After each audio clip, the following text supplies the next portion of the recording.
Bid Clips presents Today in Trades, all things sales, technology, and success for entrepreneurs in the home and business service industry.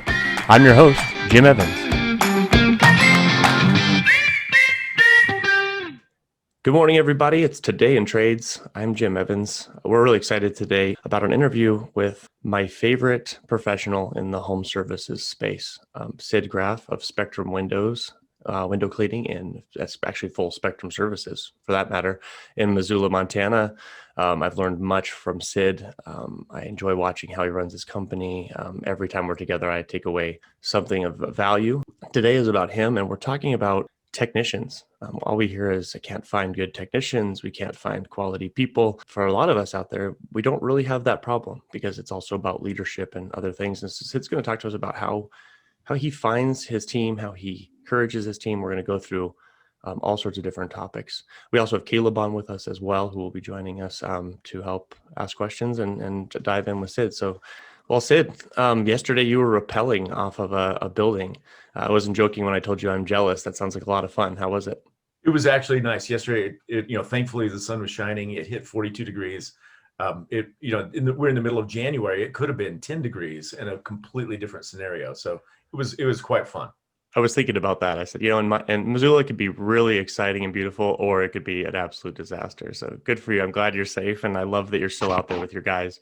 I think that's an important leadership quality to jump on jobs here and there and be there with them. Definitely.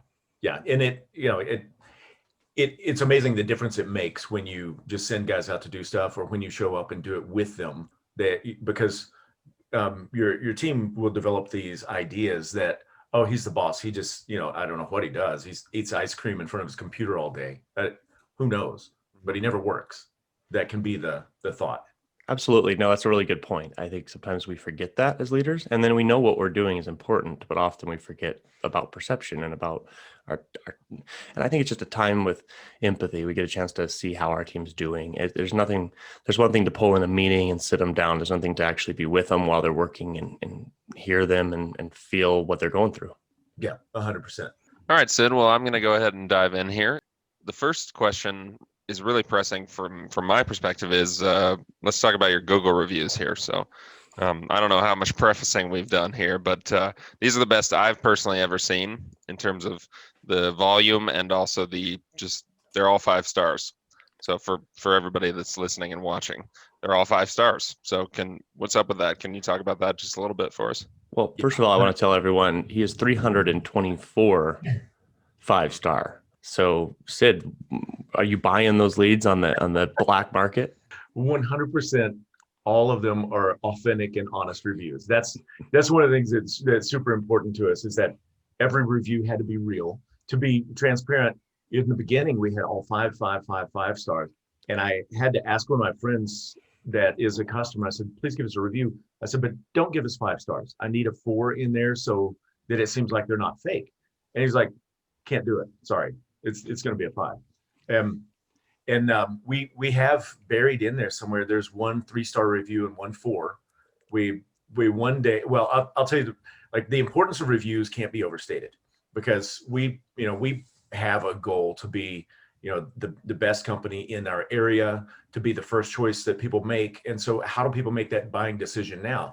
They pull up their phone and they go, okay, Siri, window cleaner in Missoula. Or they go, okay, Google. They just say that, and it pops up on their phone, and you automatically on the Google My Business page, you see the maps and you see the highest reviews. So I need to have 10 times as many reviews as the next competitor. And so you mentioned, and we're at 325. Next competitor, I think, has 41. So we're close to that 10x. We used to be, but it's hard to keep that gap, at 10 times. But we, at first, it was just a simple ask. And here's a funny thing, people want to give you reviews. If you do good work and they're happy, they want to tell people, but people are busy and they forget. So if you don't make it incredibly easy, really simple for them to click a button and post a review, they will probably not do it. Mm-hmm. And if it's okay, here's my anecdotal story. Excuse me. We had, I think it was 6 years ago, there was a big forest fire outside of Lolo. And a lot of our customers got bombarded with smoke. I mean, they were on the edge of the fire. They had soot and smoke. So we decided to do something great for our customers and great for a cause that we support, and that's the Watson's Children's Shelter. We said, I just messaged everybody at Lolo that was in our customer base and said, hey, we would like to come down. We'll wash your exterior windows for free because we want to help because of, the fire and, help kind of put your life back together. It's a small contribution. That in exchange, what we'd like to do is anything that you want to pay, make your check payable to Watson's Children's Shelter. We're going to donate any money. And we anticipated people would, write a check for the amount that their normal cleaning was, and most did. And I said, here's the conditions. When we're finished, we'd love it if you would, pay Watson's Children's Shelter and then post a nice review for us. And we had 8 people that we did on a Saturday, and every single one of them was very thankful. They agreed readily. We'll post a review. Out of those 8 that said, yes, I will, and we just gave them the big freebie, how many would you guess actually posted a review within the next 2 weeks? Half. Okay. And it wasn't, and these are all nice people and they all really meant it. And I was like, it's really easy. Just go, just Google us and do this and click this button and then you'll see the thing and then find the review thing. And one person did. And I was like, oh my gosh, I just gave you a free car from Oprah and you didn't bother to give me a review. But I realized it was just because it wasn't simple enough. Now we have a process. When we finish the job, I mean, we plant the seeds in advance. When we schedule, when the crew gets to the door, they say, good morning, Jim. We're here to clean your windows. I'm Sid. This is Caleb. Our goal today is to make sure we earn your 5-star review. This is what we have on the list. Is this everything? Is there anything else you want? And then when we finish, we walk them around, make sure that they're happy, and then ask them if they would mind posting a review for us. And they always say, yes, that'd be great. We say, no problem. We'll text you a link. And we just set up a short link directly to the Google review spot and it hits their phone and text. And what do people do? Bing, click, post a review. Right. It's instant. And we probably have about a 50% review rate. So your process has really changed ultimately from where you started, even maybe early on to now in terms of that. Yeah. You're steering people right to those. Yeah. To I heard a few things that were awesome there. First of all, I hope those of you listening are hearing that, Sid wanted to help out, and what a great way to help out your community. And it does a couple different things. There's no better marketing than selfless philanthropy. Go do something for your community so that people see your brand, they see your team. It helps your team, it helps your technicians to know what your company's about. So we're going to leverage some of that into the rest of this conversation.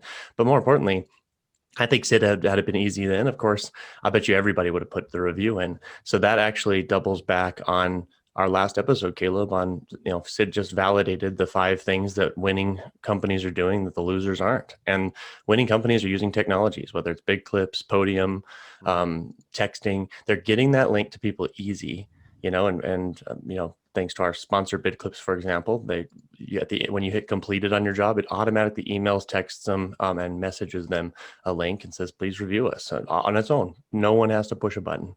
And so leverage into those different tools. But more importantly, I don't want everyone to miss that there was a fire that ransacked a community and Sid said, I'm going to step in and help out.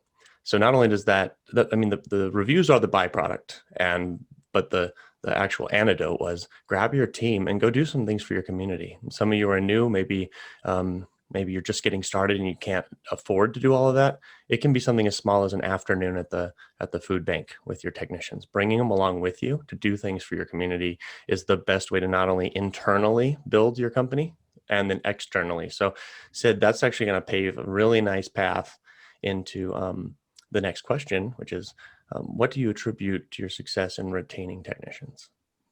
I really love this question for so many reasons. Mainly, you did send me an email that had, these are some types of questions we'll ask. And I read that and I thought the irony today. So here's the irony. So I'll be like, I know when I talk about my business, I want everybody to think it's fantastic and I'm amazing, because that's everybody does. Everybody wants that. Right. But I'll be incredibly transparent with you guys. So we have had throughout the years, this is our 17th year in business in this location. And we've had great staff. We've had solid retention for a seasonal business. But 2020 was an absolute challenge. I would say disaster, but it wasn't really. But it was so challenging. We actually, Jim, Caleb, we had 100% turnover in our team. Wow. Wow. Only our highest level management is the only person that's with us now that was with us at the beginning of the year. Oh, And Jesus, Sid, I don't know if you got the memo, but everyone listens to this. They all run perfect businesses. So I don't know. Maybe we should just stop the podcast. It's you had a hard 2020. Weird. I No, know I no was one probably else has the only lost one. technicians or struggles. So, thank you for the transparency. Had you said everything was wonderful, I was probably just gonna, punt the episode. This is I can't fantastic. believe Hopefully, people weren't spending their stimulus checks on window cleaning. That's what I I know. would Yeah. expect. Well, I think we didn't have any problem having, maintaining, or gaining customers. Hmm. Right. Business didn't slow People. down that way. Um, but we had the perfect storm. And you can say, oh, it was COVID. There were a lot of things. We called it COVID stress. Everybody's stress level, went from Hmm. 10 in the background to 90. And that was hard. So we had a handful of our employees that imploded under their self-imposed pressure.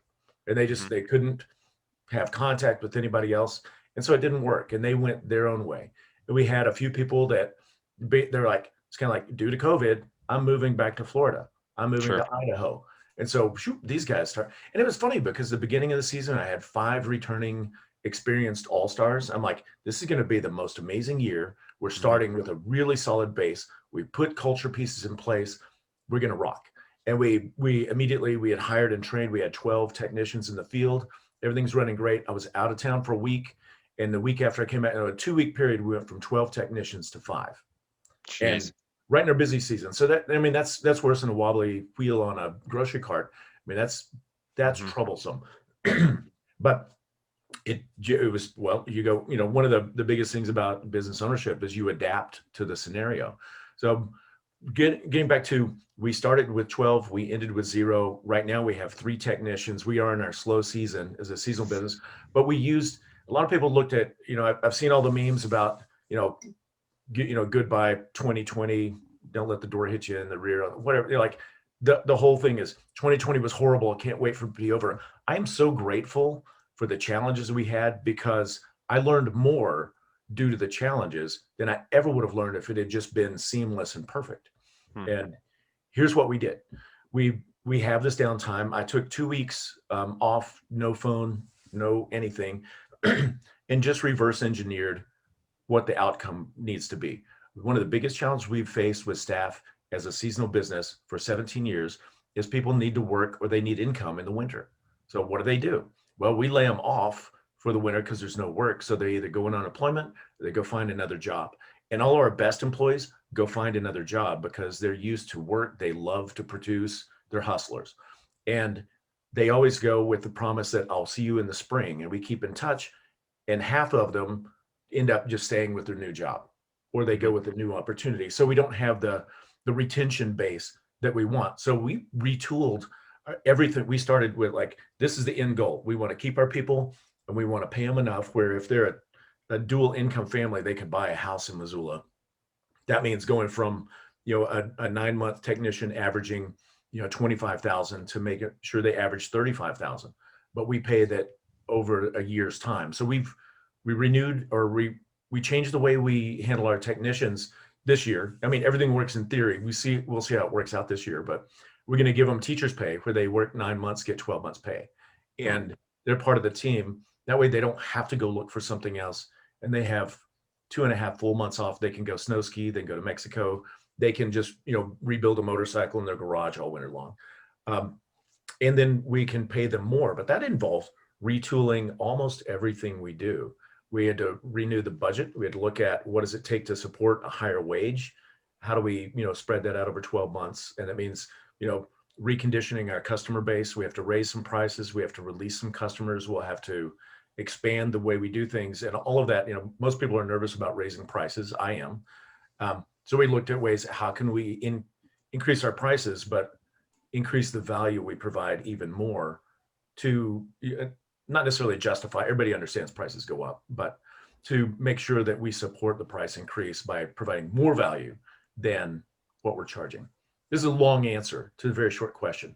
No, We had it's a rough fantastic. And I want to, there's a ton to unpack here, and I want to hit a few points with you to make sure that we're there's a lot for those of us listening here, there's a lot to understand. First of all, for me, being a fellow owner myself, first of all, most years we've struggled with finding customers, right? For a lot of years, it wasn't necessarily retooling. I love what Sid said. This was a chance for him to retool internally, because a lot of us out there, we did see Caleb's in a different, those of us that were locked in our house with our families, we did spend our stimulus money on fixing up our house because that's where we were living and cleaning it up. And so, Sid, retooling internally, that's a scary thing to do. Was that scarier than trying to find more business or increase sales? It's probably scarier. It's definitely more difficult because most people are outward looking. It's like when you talk to a fellow business owner and always the question is like, what's the size of your business? How many technicians you have? What was your revenue? And honestly, if you go, well, we had $1 million year. I'm like, wow, you're amazing. That top line number doesn't matter. What matters is what's your bottom line net profit? What did you keep? And so that's kind of, we're looking at the net profit within our business as people. Like, how much do you keep? Not how much came and went throughout the year, because it just, if we've had our longest term employee in the past has been 11 years. And having somebody with you that long breeds so much consistency and stability within your team, within your customers. It was the greatest joy for me when my customers would call and schedule and they go, hey, could you send Carson? They didn't ask for me. They asked for one of my team. And I'm like, oh my gosh, that is fantastic. That is huge. So that's what we want to build again. And it's kind of, did you guys see The Princess Bride? You've seen that movie, right? Oh, yeah. The classic, right? Well, there's the whole thing about the Dread Pirate Roberts. And he goes, well, I'm not the original Dread Pirate Roberts, nor was the one before me. And what we do is we pull into port and we release all of the crew. We bring on a new crew. And so that's how we're viewing it this year. Like, okay, everybody's gone. We bring on a new crew. We made all the changes that we wanted to make. And then the new guys come in and go, this is how we do it here. And they go, okay. Whereas you have someone that's been with you for 5 or 6 years and you make a really important change for your company. And you go, this is what we're going to do this year. And they go, man, I don't like that. I'm not going to do it. I mean, switching from paper to digital, we had pushback from our team and it made it so much easy for them. Like, this is, it's hard. And we overcame, but it's old dog, new tricks. So now we have a kennel of new dogs. Fantastic. We've seen so many, and Caleb and I have been watching this on this podcast, but even inside of the BitClips user base, Sid, people are doubling their net without having to increase their price, simply on embracing some new ways to do your business. And I love that some of the questions in here you might have seen towards the bottom. I'm not sure, but first of all, what I loved hearing there, and I saw Caleb highlighting it, knowing your numbers. And Caleb, Caleb's worked for me for a lot of years. Speaking of coming and going, he's come and gone to other jobs and come back. And I remember the best improvement, and Caleb, correct me if I'm wrong, of the times that we were the most happy is when our team all knew our numbers. We knew how we were doing. We knew what we were trying to do and where we were going together, not as a disciplinary measure, but as a goal and as a focus. So when you're making that change, Sid, to your team, you're bringing on kind of a new line and making some changeovers. What are a few of the things you did internally that helped you to get to that bottom line? And I love everyone listen. I love that he said it isn't about what you make in sales. It isn't about how many technicians you have. Really, it's about what's your technician revenue per hour. Go see our earlier episode on how to calculate that. Your revenue per hour. Take your hours worked by your guys, your team. Take your sales, divide it. That's your productivity number. Then secondly, what are you taking home? Because a healthy business will be able to take care of their people through the winter. A lot of you listening right now lay off a big chunk of your staff. Home services is seasonal. Hats off to you, Sid, for getting creative. This is really awesome. I'm actually going to probably double back to you on a podcast in a few months, and we'll see how it fleshes out. But this is exciting stuff. So, Caleb, do you want to ask any questions on that specific topic? Yeah, well, to your point, Jim, numbers are so important, especially in our industry. So how often do you review sort of your numbers with your technicians? Is that something that's part of your process that you like them to be aware of that, or is that more something that you internally handle? We've always done that internally. We handle it with our management team. Everybody knows the numbers there.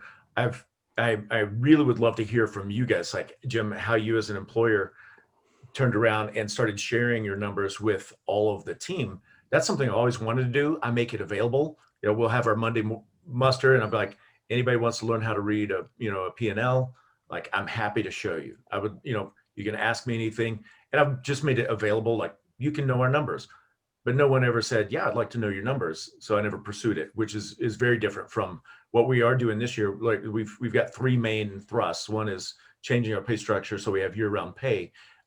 For accountability within the team, we set up a new KPI structure, and we're building out the display right now on a big TV on the wall that displays it every day. People walk in and they know what was our, each by team, what was their average revenue per hour, what's the production rate, how many callbacks have they had in the month, and then every team is listed. This is from the technician side. Every team is listed so they can see everyone else's KPIs, and it's a sounding board, not a, there'll be bragging rights, but it's not a punishment either. It's like, oh, you guys suck. We're not going there. People will do that, but that's not the point. But the point of it is so that if everybody knows the numbers, if they know the goal, then they can see the progress. And I think, it's healthy to have that level of competition where people can look at it and I'm sure you guys the same way. If you and I said, hey, let's have a contest to see who can get the most reviews this month, I want to win. I don't want to come in second. I want to just, even if it's by one review, and whatever it takes, I'll fight for it. But even if I come in second or third, I'm going to do better than I would have if we hadn't competed on it. Very good. We have so this is part of a series about technicians. It's not, you can't tackle this in one episode. Our other episode is called The Big Board, how to share and create that competitive climate that's productive. And that is something I've done a lot of things really terrible. And I'm just like you, Caleb can tell you all the things that I have failed as a leader, but things I've done well have been I'm a coach, I'm a competitor by nature. And I think that the next generation, including Caleb, they like to compete, and whether it's gaming or they want to be part of a purpose. Competition isn't, as vulgar as it sounds, like Game of Thrones. It's being part of a purpose. And so that's another episode. And I encourage all you to listen to that episode. And so, Sid, the fact that you're putting that up, that monitor, whether it's a monitor, everybody, a little piece of paper, or you go to Big Cliff's website and you do your technician productivity tracker and you pop out your own little big board every week. The point is, Sid, in one of your videos on YouTube, you come walking in, you're like, let's meet the team. And they're all clapping and standing around. And I love it because it's like, how often are we getting all of our people together? Like once a week, do you actually set aside an hour to go over your numbers? Not hear us out.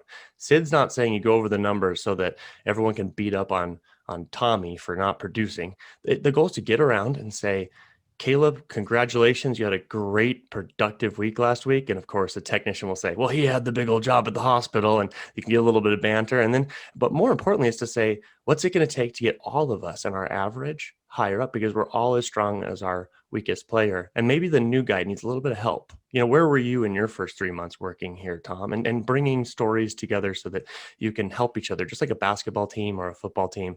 And I think that's I can't state this enough, that when I consult with businesses and they say, Jim, I'm having a hard time keeping technicians, I can't find anybody, I'm trying to get them. I'm like, a lot of times we have a cancer in our organization and we don't have a safe place. If I go interview your technicians today, will they tell us their purpose? If I went over to Sid's technicians, this is a good challenge for you, Sid. If I called up your guys tomorrow and said, how did you do last week? What were your production numbers? And what's your goal? And what are you trying to get to by next month so that Sid can smile, the company's healthy, your vans are clean, and most importantly, your customers are happy? What are your numbers? And have them say, I'm at $212 an hour right now, and I'm hoping to get to 220. And et cetera. And that's what I'm trying to bring to the field, to the industry, Sid, because it's not hard. It's not hard math. You don't need to drag your accountant in and pay them for an hour. It's easy. There's some very easy numbers to see if you are taking home a healthy profit. A healthy profit doesn't mean taking advantage of your customers, guys. A healthy profit means it's enough to keep yourself in business for 20 years so that you can keep serving them over and over again. 100%.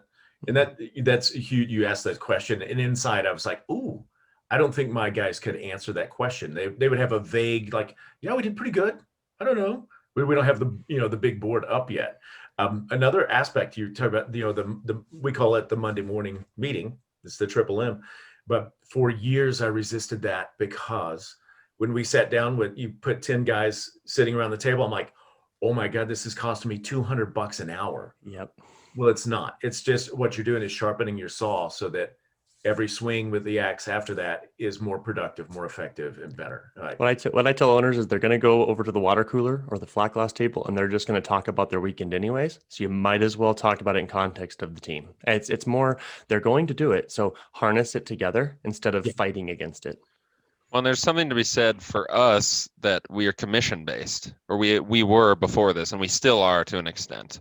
But when you're commission based, you're very aware of your numbers because you're trying to figure out how much you're going to make for that period, right? So that kind of was how that culture was bred initially, right? So we were competitive with each other. Within that, we also were trying to figure out how much money we individually were making, and then as we moved beyond that to more hourly pay and also commission based, now we have team goals, which as a manager of a team really makes a difference for me because I can motivate my team to hit certain goals as a team. And then when we do that, they also hit their individual marks. So it all works out towards the same goal. And you don't have to be on commission. I've worked in, I've created this culture in my companies, whether they were on commission or not. And the truth is, you can do it with a pizza party. You can do it with a team bonus. You can do it with a new van. Technicians, I was a tech for a long time. Man, a new van, some new tools made my job easier, was as valuable sometimes as more on my paycheck that ended up just getting, put away in the wash. So don't take this away that you have to go to commission. If you, we're going to likely do an episode on commission versus non-commission, the pros and cons in the future, because it is a topic that comes up often. But mostly the topic that comes up is, I can't find a technician. I can't keep my technicians. Next episode we have with Megan Bedford on how to go find technicians.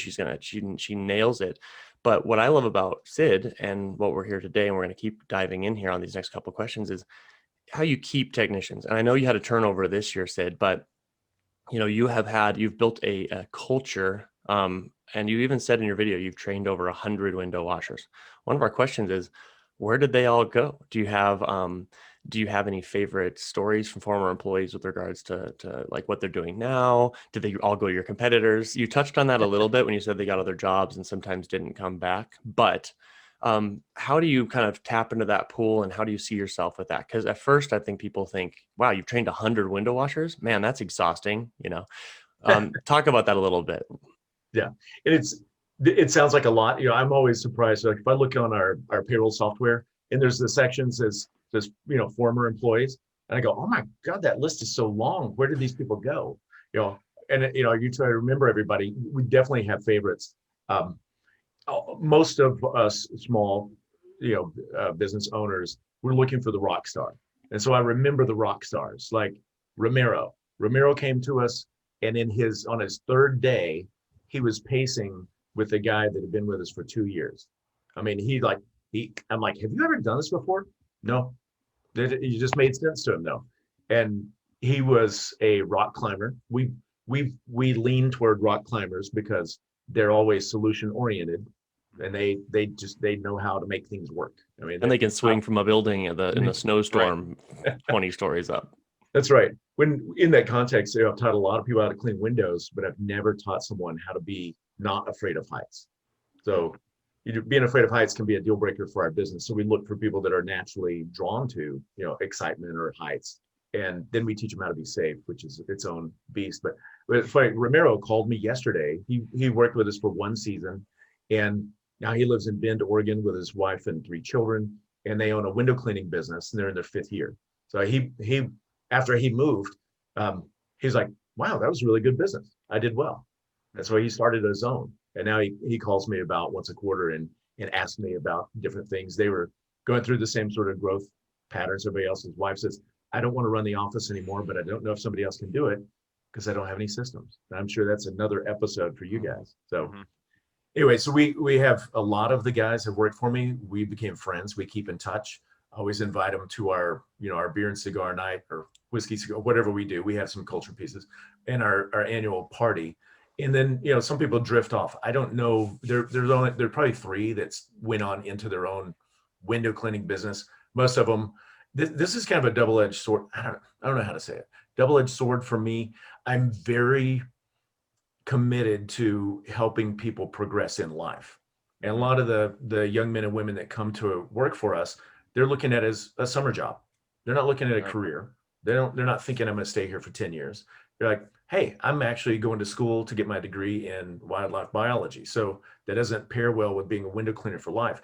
But we want to support them and help them learn life skills. And as part of our culture program, our personal development, we start with the book Fish, which is all about choosing your attitude and bringing it to work. And then we go to How to Win Friends and Influence People, which is all about people skills. And that's going to help you no matter where you go and what you do. And then we go into leadership with John Maxwell, and there's a few others. So we want to help people. Like, they may not look back and go, wow, I'm a really great window cleaner, but they can look back and go, I learned so much working with this company. It helped me do X. We want to help them get to where they want to go, which is hard because I want them to stay forever. But at the same time, I'm preparing them to fly away and go do what they want to do. I want you to take a nugget away from that, everybody. Caleb, what you can talk about Service Station a little bit. Gibbs worked with me for a long time. When I first started, very early on, we've always had a culture where Delivering Happiness was the first book you read, and then continued on to just yesterday I dropped what's it called? Sorry. Just yesterday, I dropped an inspirational quote into a channel, just quickly because I read it and I thought, geez, Caleb might like this. Are you a leader at your company that thinks about growing your people? One thing that I've always taken to heart, Sid, was it's great to be a stepping stone. It's okay to be a stepping stone. It's okay to be the launch pad for the next generation, meaning Caleb knows that if he calls me tomorrow and says, hey, I've got this opportunity I want to explore, my first response isn't, oh my God, I put so much money and time into you. My first response is, what's the opportunity? This could be great. This could be great for you. And, and very rarely do they go compete with us. And if they do, I'm like, good, I built a good competitor who's just going to run a good business. And I think that goes back to leadership as part of retaining employees. So Caleb, talk to that a little bit, because now Caleb, he started as a commission salesperson, remote working all over the world before the pandemic. And now he's running a team inside our company. And talk about that a little bit, Caleb, and what you've seen. Well, absolutely. That's such an interesting dynamic that you walk. And Sid, you mentioned it being a double-edged sword, but you don't want to lose your people, right? Just considering my own team that I work with day to day, we're in Zoom meetings about 6 to 8 hours a day, just between calls, talking to each other. Like I have a coaching background as well, so I have a strong influence in that regard, where I just want to talk to my guys. I want to get into what they're doing day to day. I want it to be a culture where they feel like they can say whatever they need to. They can access me for help whenever they need to, or just figure it out on their own.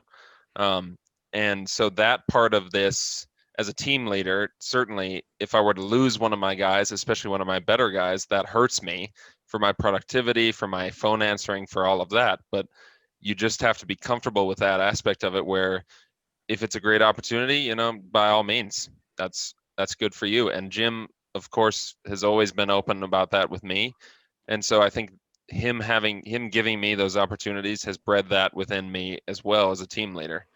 If there's good opportunities, even one of my guys called me a night before a day of work and said he had a friend in town and wanted to go get a cabin up in Missoula area, up in the Lolo area. And of course that puts me in a bind for that following Monday. And I was very annoyed, to say the least, but I let him go, because I want him to enjoy his life, and I want him to take those opportunities where they are, because if it was me in the reverse role, I'd want to go too. Right.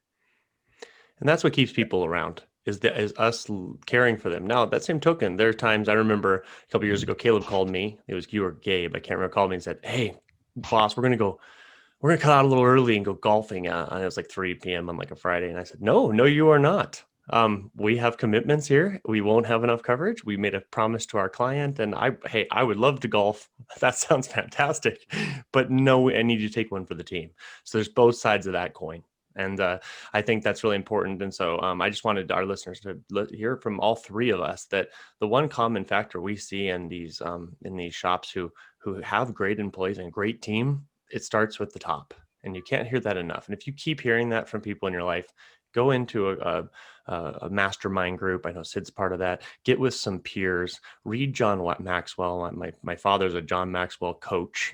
Get into leadership and get into like internal, because I really don't think the problem of technicians is as big as we make it sometimes. It's also is our willingness to train, our willingness to cultivate, and our willingness to teach. Is that in place first? Then see our future episodes. We'll show you how to get people in the door. We'll show you how to get applications across your desk. But are you ready to actually harvest those? So great feedback, Caleb, and thank you for that, Sid. That's so important. I want to loop back to the beginning. One of the things that happened to me early on, where I was complaining about, good help is hard to find. That's you hear that a million times, and most of us small business people are like, I can't find my A players. And somebody said, is your company a place that A players want to work?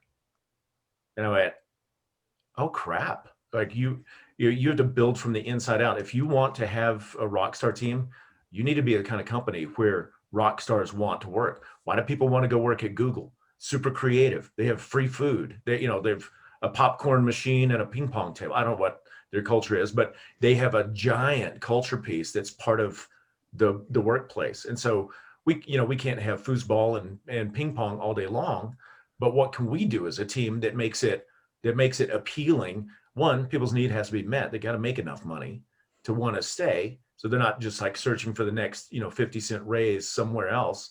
And then two, I have the pieces of the pie that make it fun. A lot of that we have already talked about. It's not just fun, but it's the competition, it's the productivity, it's the purpose. And then, we add to that on Thursdays at the end of the week, everybody has a growler full of beer waiting for them in the refrigerator that they can take home for the weekend. That's our big secret. By the way, people, everybody, forget everything you've heard, just buy beer for your team. So speaking of practical things, Sid, and let's get into this, because this is where other owners are like, okay, great, we get it. We need to be better leaders. We need to be an employer of choice. That's step one. We will give you resources. Go to bigclips.com. We have blog posts, resources, places you guys can go to get leadership training. That's important. Now let's talk about ways to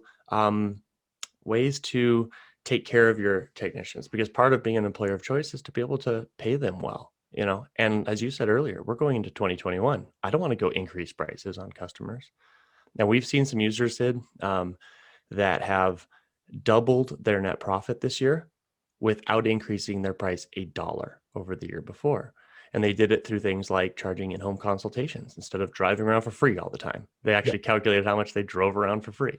They did it through interactive estimates, stronger estimates, 24-hour bookability, payment ability. There's different ways inside the business. What ways are you trying this year in your company? And what ways have you always wanted to try, but maybe you're a little bit nervous? And what things are your secret nuggets for those out there that are like, okay, I buy into all of this and I'm going to create the culture, but how do I just pay my people? Yeah, those are huge, and they're really not that daunting. The thing that, this year surprised me, I spent those couple of weeks just working on the business with zero distractions. And I relied on the math. I built a spreadsheet. It's like, what if we do this? We do this, here's the result. And I was so annoyed. I'm like, I want to be emotionally attached to this, but the math just says, do this and do this. So it's very informative, Right. if you know what affects your bottom line. So here's some of the things that we're doing this year. One, we did mention that we're increasing prices, but we start that with, I'm the 80-20 guy in our world. Our show is the 80-20 show. So I did something that honestly I had not done before. We did an 80-20 analysis on our customer base. I go, where's the money? And it's always revealing.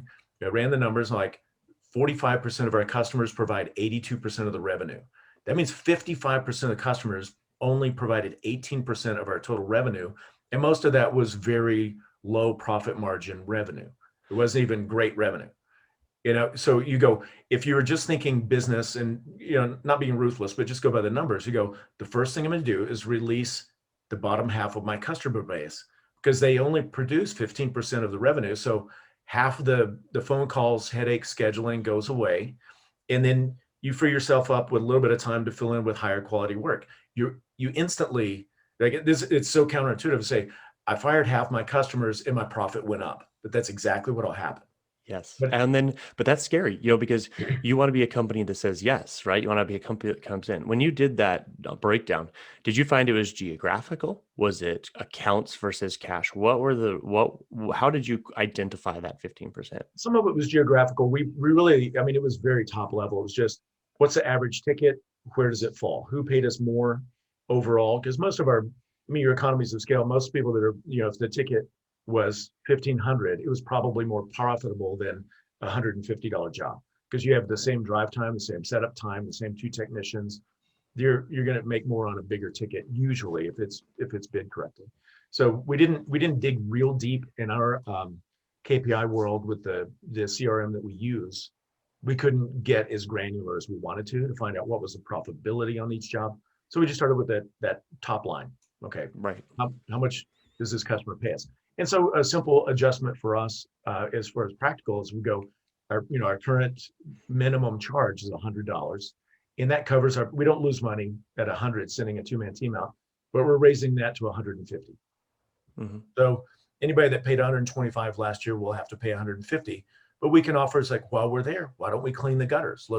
We want to do something for that extra money, not just say, hi, it sucks to be you. You have to give us more money for the privilege of seeing us.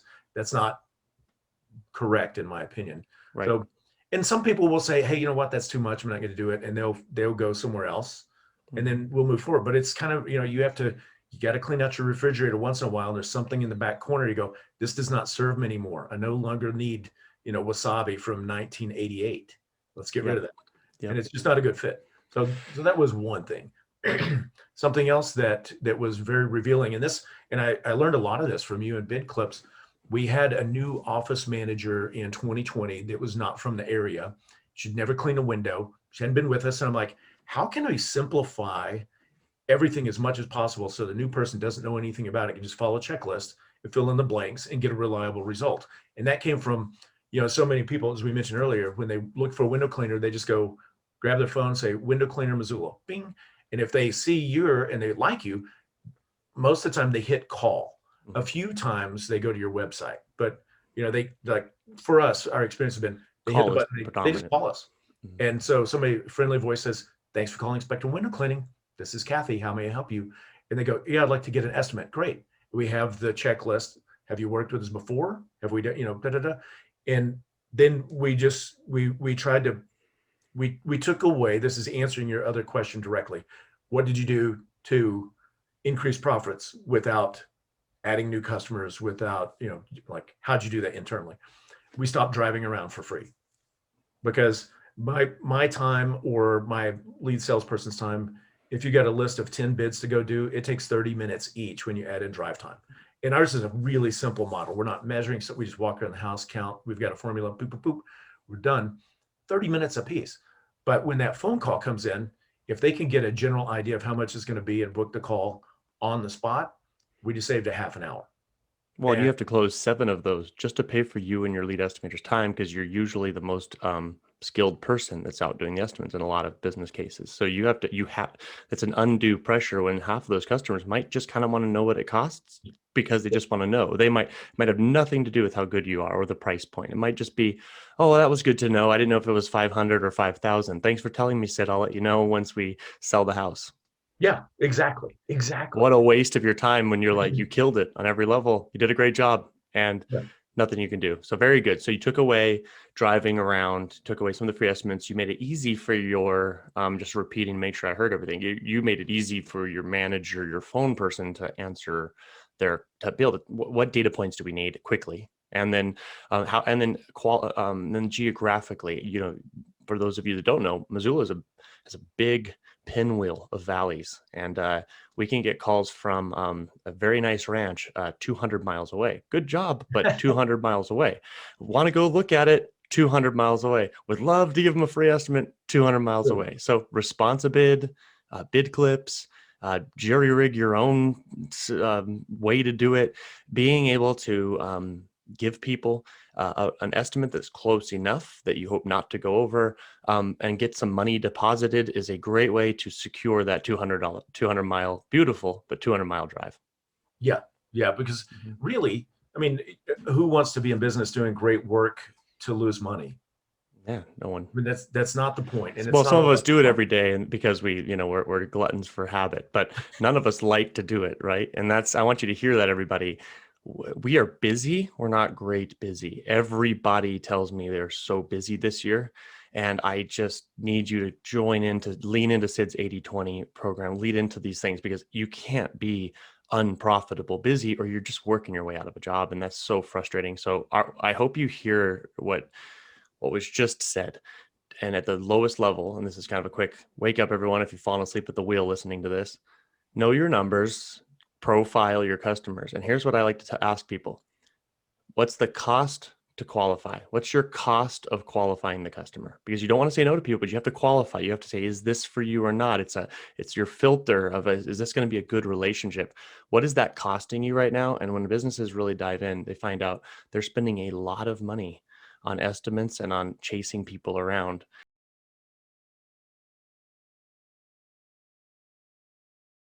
What percentage of your labor force is spent actually just washing windows on the job productive? And what percentage is chasing customers around, communicating with them, setting it up, making sure you have everything you need to be able to get to the job to start washing the said windows? Yeah, I don't actually know the percentage by that. I will say that we're in a I'm grateful we're in the position we are now. Most of our business is repeat customers, so a lot of the running around doesn't happen. It used to be a ton more. Now we could still run around all over the place with two or three salesmen just running to give everybody an in-person estimate, and that's a hard transition because face to face is the best bandwidth. People, that's where they gain trust. That's where you have the highest closing rate, and it's also where you can waste the most time. And a lot of people, honestly, if they call and you say, sure, we can give you an estimate a week from Thursday, they're like, nah, it's too late. I just want to know now. Because we're going back to, I love so much you said earlier, a lot of the small guys, you need to lean on and implement and utilize technology to simplify, to automate, and to make things run smoother. Because as a window cleaner, carpet cleaner, glass installer, roofer, you're not competing with the other window cleaners and carpet cleaners in your market. You're competing with Amazon. Yeah. Amazon doesn't provide the service you do, but people are used to going, I need a new set of shoes. Amazon, click, click, click. 2 days, it's on my door. It's over. You're So competing with perception and customer and behavior. You're competing with perception, and not perception against others, perception against what we're used to buying. That's huge, Sid. And yeah, and most importantly, okay, so you do want to do face to face. Let's say you are a new business. Okay, well, that person better be consistent every time, be in a great mood, be selfless, empathetic, clean, which means who is that?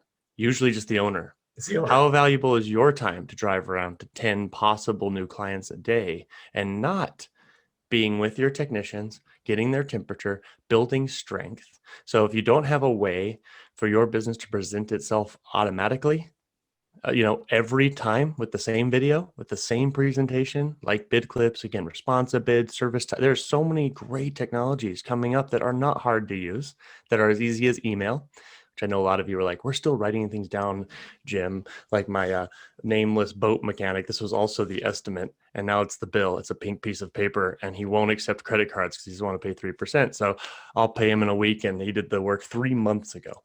So with that being said, I'm not picking on you, boat mechanic who knows listening to my show, but it's time to make things easier on you, because by the time he wrote all those things out, all those technical pieces on that piece of paper, he could have clicked, had it autofill a message and send. So this podcast is not about Big Clips, but that is a plug. We are powered by Big Clips. We're sponsored by. That's what keeps this thing going. But we're more about making your life easier. The trades can be fun. The trades can be a good business. It doesn't have to be so clunky. So thank you, Sid, for that. We both get excited about that because both of us see that as the future. And again, if you guys don't know Sid and you don't know what he's up to and you don't know what they're doing in the bigger window washer space, please lean in. There are so many peers. I got to attend one in Atlanta a few years ago, and I watched Sid get up on stage and just fire people up. And I was like, man, if I was a window washer, I wouldn't miss this. So I wanted to give a little plug to make sure you're involved in your associations. You're finding leaders like Sid to help you through these things. Sid and I do this because we love to help you. The money's not part of it. That's a byproduct of doing great work. We want to help people to enjoy their careers and enjoy the home services, because it's only looking like we're going to have more work to do with less workers. So that to me says opportunity. 100%. But let's dive into that just a little bit Okay. more, because I think some of our listeners are going to think to themselves, okay, I kind of want to do this. I kind of want to like look at this. So I liked what you said. You're not just competing against the other window washers in your market. You're competing with Amazon, perception. What are some of the misconceptions and this isn't on your little list of questions, so we're going a little rogue here. Yeah. What are your perceptions of home services people, window washers, the stereotypes and stigmas that you need to be aware of with your technician stuff, and then overcome things like shoe covers, et cetera? What do you guys do at Spectrum that helps to break those down? Okay. That's such a great topic. The perception is reality. Reality isn't reality. It's what people think of you. And people, the old saying, people will do business with people they know, like, and trust. Well, how do we develop trust at a digital age? I mean, a lot of that comes at the beginning. We started talking about reviews. I've got 10 times more reviews than the next guy. If people do click to your website, make sure it wasn't designed in 2005. It needs to be more modern. It needs to be clean and crisp and easy to read, so that their perception is, people look at your picture and go, I like this guy or I don't like this guy. And they don't know you. They just see you. So you want to make sure that you present well. And whenever it's time, that we'll get a little more granular here. There's no difference in the quality work a technician can do if they're dressed in cutoffs and a sleeveless t-shirt, or if they're wearing a tuxedo. Their skill doesn't change. So do you guys wear tuxedos when they're rappelling? Absolutely. That would sell a lot of window washing. I would hire the company that has his tuxedo on and he's cleaning that window when he comes down in front of my office. Now, I may have to consider that. We have done a Spider-Man suit, and we once did a banana suit. And it didn't get us, it got us notoriety, but no more business. But and I love that. I love what you just said. It doesn't change their work, whether they're wearing cutoffs and tattoos and everything else being shown. And I'm not, hey, nothing is tattoos. I have them. Yeah. What Sid is saying, guys, is as an owner, we can also show our technicians that they can be proud of what they wear. I used to fight so many battles with some of these managers who are like, I can't get them to wear their uniforms. For me, it was easy. I'm like, hey, this is your uniform. I didn't leave room for them to come fight me. I was like, we're going to look like a team. You're not going to tell me you're not going to wear the jersey of our basketball team. And it was an easy thing for me, but some people really struggle with that. Sid, they're afraid, I don't want them to quit because I make them wear a uniform. Yeah. Back to the earlier part of this podcast. If you're creating a culture where they want to work for you and you're paying them well all year long and you're helping them out because you're doing the things we're telling you to be profitable to pay your technicians. By the way, guys, this is not to go buy a Maserati. We're telling you how to be able to take care of your people so that you can buy yourself time, which is, I don't know about you, Sid, way more valuable to me right now than money, is the ability to have time and know my people are being taken care of, my customers. So so everybody hear us on that. If you're finding yourself struggling with just getting your people to look and dress good, then I'm asking you back to that original question. What are we doing? Do they understand why that's important? Are you educating them on this perception? Maybe have them listen to this podcast, that customers need to know they're safe. My wife, I have 2 little daughters. We want to know that when that person from Spectrum Window Washing is coming up to my house, that they're safe and they're kind. They don't have to be perfect. It doesn't matter what they've gone through in their life. We're not asking for perfection. We're asking for safety and just good-heartedness. So Sid, how do you talk about that to your guys in your meeting? How do you, and your gals, how do you bring that to your team, and how do you educate them on why that stuff's important? Because sometimes it seems like techs, they're thinking, how do they get it done? Well, they're not as much thinking about how to present. Yeah. And it's back to perception. We train that. It's a part of our culture. It's part of our training. And that is the main, so our values, we call our core values clean fit. It's clean, fun, innovation, and trust. And people pay more for trust. We're in a society where people need to trust you. And so how do you shortcut the trust factor? And that's, what we were talking about earlier. It's the perception. So we train little things like, when you show up at a customer's door, ring the bell, step back 3 steps. Don't be in their face when they open the door. Have your hands down, but where they can be seen. If you got your hands behind your back, which is kind of natural when you're waiting, people are like, what's he got behind his back? Is it a bouquet of flowers? Is it a gun? What is it?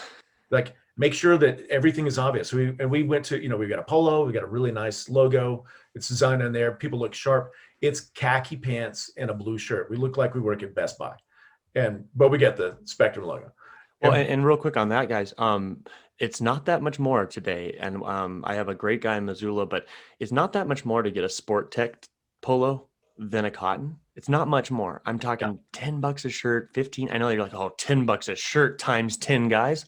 That is cheaper than BO sweat everywhere because it's summertime and you're busting through windows and you stink and you just look like you got off of you just walked out of a gym. So little things like that are also ways to help that perception. And usually the technician's like, ooh, these are nicer. They're a little bit more breathable. And I feel valued by my owner for $100.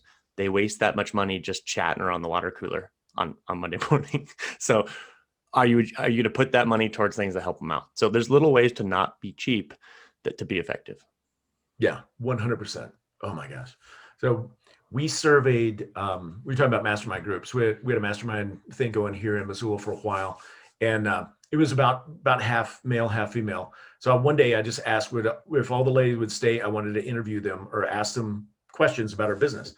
And so about 15 ladies. And I said, what's the number one most important thing when you have a technician come to your house? It's a plumber, a carpet cleaner, whatever it is. What's most important? Unanimous. All 15 ladies said, be on time. Be on time. And I'm like, that's so easy. That's within your control. It doesn't cost anything extra to be on time. So we made that a priority. Number two thing, of all of the things you could imagine, it was like, is it how they're dressed? What do they, is it notebooks? Is it paper? What is it? I was stumped when 9 out of 10 ladies said they need to smell nice. I'm like, what? Yeah. What does that have to do with anything? Well, it has everything to do with anything. If it's go backwards and go, who is your customer? Mm-hmm. I know for a residential customer, it's a female age 35 to 55. They're married. They're probably to a professional, and they're concerned about who comes in my house. They've got small kids. There's a lot of things involved there, and they want somebody that smells nice. Not too much cologne. Don't take a bath in an Axe body spray right before you get out of your van. Mm-hmm. Just smell clean. I'm like, if that's important to most of them, we're gonna do it for everybody. And then save on your third topic on those first two guys. So on time, as owners, I often see owners that I work with. The reason that our techs sometimes aren't on time, well, and a lot of you are going to kill me, but it's true. It's either the techs are lazy, which sometimes is true, but really a lot of times it's that the owner, we're over scheduling, we're over promising, under delivering. We're not leaving enough time to actually get there, which is costly. I know you got to run a tight ship, but if you're not leaving enough buffer to get your guys there, I always used to think, hey, add 5-10 minutes to what you're estimating, because it's going to be that much to just load the van. No, it's not. Or the guy they'll say, it's going to take me an hour. I'll do the bid for an hour and 15 minutes. Cause I'm like, they didn't think about loading and unloading. So we as leaders need to set up our technicians for success by telling them they need to be there at 10, telling the customer it's 10:30, for example. No one's going to blow us up for being 30 minutes early. Okay. And they're likely to get on the job earlier, and then they're home earlier to the shop. Secondly, on the smell, Sid said it best. First of all, as a technician, I have breathed so many fumes over the years. I don't smell anything hardly. So I'll be in the house like, oh, it's great. And my wife will be like, what is that smell? I'm like, I literally smell nothing. So sometimes our technicians, we don't know how we smell. And Sid's right. And the little things like air fresheners in your vans and keeping your van clean also keeps you smelling a little bit better. So just kind of encouraging that there's a reason we do all of those things. And then, yes, having just the right amount. So I wanted to just give 2 practical applications for some of you that on those 2 points. So then the third point, Sid. Yeah. The third point was people, you need to respect their home. And that is, one is being respectful, but largely it's just perception. So you mentioned earlier, we're required to put on shoe covers when we step in somebody's house. Most people say, oh, you don't have to do that. We do it anyway. We say, it's okay. It's just part of the program. And people automatically think, man, they care about my stuff. So that means when they're not watching you clean a window, clean a carpet, fix, change a light bulb, they assume that you care. And we do. But you've just shown them and demonstrated them. One of the simplest things we ever did that I resisted, we window cleaners work out of a bucket. You can get a pickle bucket from behind a cafe for nothing. It's got some old sticker on it, and you can put your stuff in there and you can clean windows just fine. And I did for a long time with an old beat up paint bucket. Well, it's ugly. It doesn't look like anything other than something you grabbed out of a dumpster. So we bought the rectangular, solid colored. All our buckets are the same color. We stick a name tag on there, and it doesn't affect our quality one bit, but it looks nice. And the customer thinks, if you show up in a nice looking vehicle, you got a nice looking uniform, you got nice looking equipment, people go, these guys know what they're doing. They're pros. Absolutely. And then it's easier to get the price point you need, because that's the difference between the neighbor kid trying to do your windows. So it's fantastic. Very, very inexpensive. Also with the shoe cover thing, something I did in my businesses was I'd tell my guys, if I ever see you go in without one or hear you didn't, you lose your job immediately.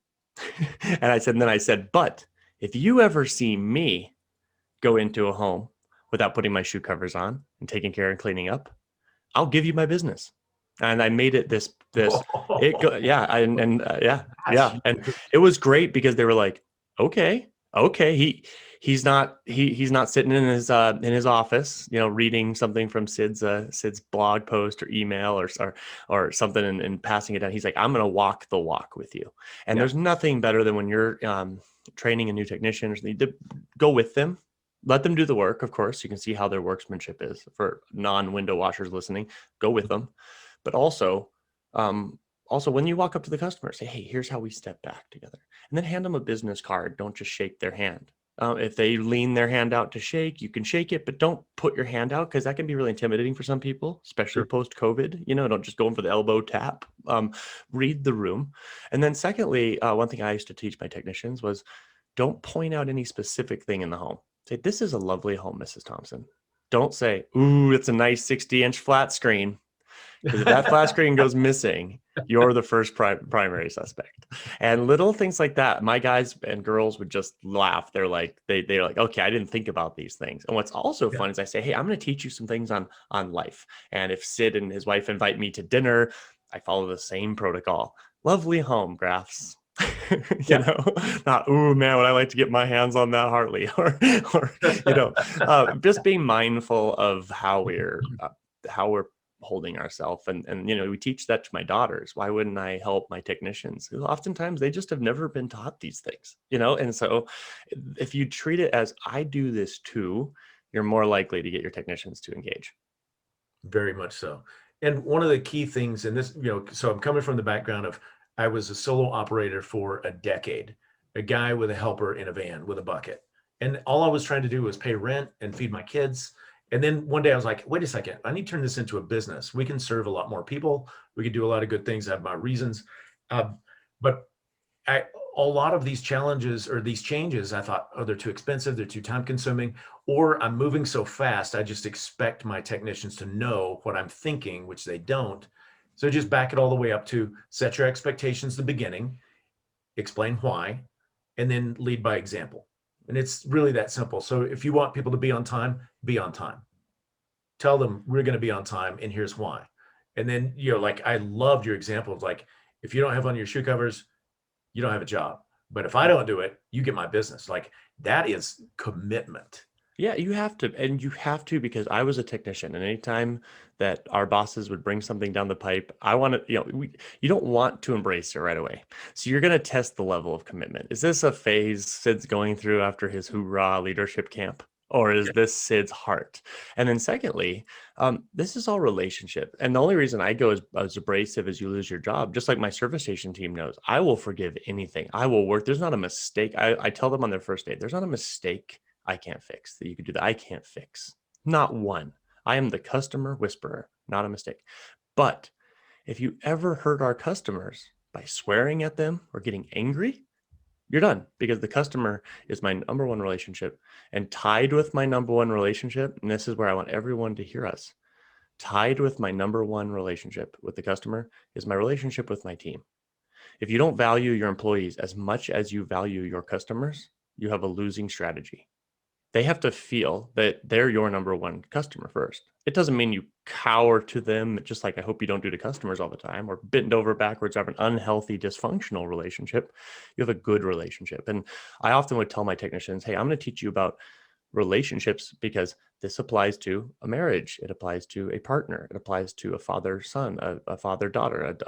This is relationships, the ability of respect, perception, thoughtfulness, empathy. So don't think I'm doing this to make money or for our company. I hope that when you leave this and you go home at night, you still do things like asking the customer what broke before you fix their house. Let them tell you, oh man, and they say that's got to feel terrible, or man, these windows are dirty. That's got to feel terrible to not get to see that view. That's so powerful. That's an empathetic statement. Not hard to teach. And that's all they have to say is, wow, I can imagine that you're frustrated looking through that all the time. We're gonna make that better for you today. So I just want to bring home the point that if you haven't heard it through Sid, through this podcast, he cares about his people. And I know this true of Sid since the day I met him. He cares about his people, whether he likes them or not all the time. He cares about people. We can care about everyone, whether we choose to hang out with them in our spare time. You've got to care about them. You got to care about our teams. And I think you're going to find pretty quickly, those of you out there, you're going to lose the technicians that you shouldn't have, the 80-20 rule. And you're going to lose the customers you shouldn't have, the 80-20 rule. And you're going to draw the people that align with you. And I would rather run a business, and I'm going to stop my rant here because Caleb's not here to shut me down real quick. I would rather have a business with 5 technicians that I love, care about, and know and like, and do $500,000 than to run a business with 20 technicians where I'm a little worried about what the experience is going on out there in my market. That's me personally. And that's why small business is powerful. So better than both of those options is option 3. 50 technicians who meet together and who you can trust all of them, and $3, $4, $5 million in business. So you can do it all. But the day you lose touch with your culture is the day you lose touch with your customer and yourself. So that's my little rant on the end to the back half of this episode. And Sid, we hit all of the main points that I wanted to hit today. For our owners that are listening right now, for the technicians that are riding in their vans, what are some of your last minute things you want to talk about or bring home on how to get ahead of this topic that we hear all the time of how do we keep our good techs? How do we find them? Yeah.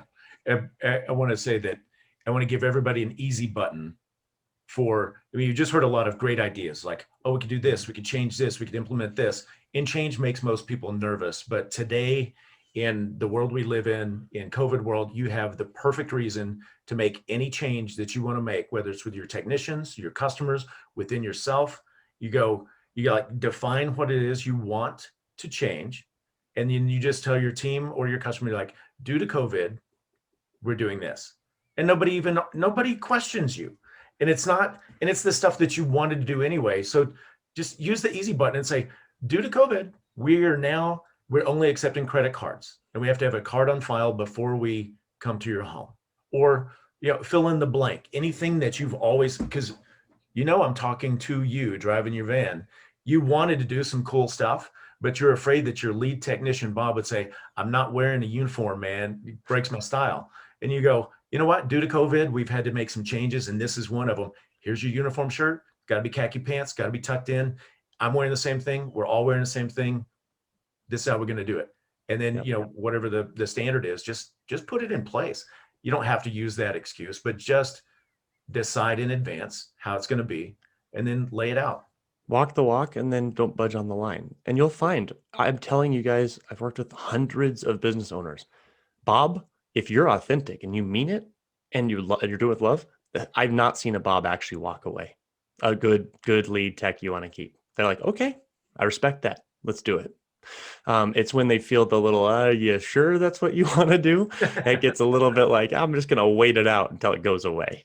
Yeah. So it's up to us to set that in place. And Bob, if you're driving in the van listening to this, maybe you want to go to your boss and say, hey, I think maybe we should dress a little nicer. You might get a raise, or you might just feel good because you're doing work. You don't have to wait for owners to do this. If you're the cleaner listening, just take some of these actions. I don't know a single owner is going to come get mad at you for being more professional. Yeah, but to try to level up. So here's the motivational story behind it. There's no guarantee this is going to happen, but we've had it happen. We had 3 technicians on the job. We're wearing the nice uniforms. Customer tipped $100 per person and said, you're the nicest looking crew that's ever come to work in my house. Wow. So, So Bob, You'll make more money. Do it. That is fantastic. So, man, I can't thank you enough, Sid. I hope we can have you on more. Why don't you go ahead and tell people where they can find more Sid Graef? People love your voice. They love what you're about. Where do they go to be around guys like you, to be around you? Where can they go to get more resources? Okay. First of all, thank you so much for having me on. It's always a pleasure to talk with you and then to be able to share some insights and bang ideas around. I love it. Thanks. It's good to catch up with you, Jim. To answer your question, the easiest way is go to the8020show.com. So it's the8020show.com. And that's our podcast all about how to, it's the full title is the 80/20 Service Business Podcast. So you run a service business, how can you have a bigger impact with less effort? What are the levers that move your business forward more quickly? It's how do you get more time, more money, more freedom with less effort? You can also find Sid on bitclips.com. We're going to be putting it up in our resources section. Both his show, his content. At Big Clips, we're all about helping the service industry. Our tools are amazing. They're not for everyone. If they're for you, come take a look and see. Today in Trades, this podcast, we hope it's helpful. We hope it's entertaining. We hope it's just a good nugget for you as they come out. So continue through the rest of our series. Technicians, right? It's a big topic. We have 3 parts. We've got Megan Bedford coming on from Desk Free Nation and all sorts of really cool things coming down the pipe. And yeah, thank you for listening. Thank you, Sid. And I'm excited to see you out there. Jim, thanks again. All right, cool.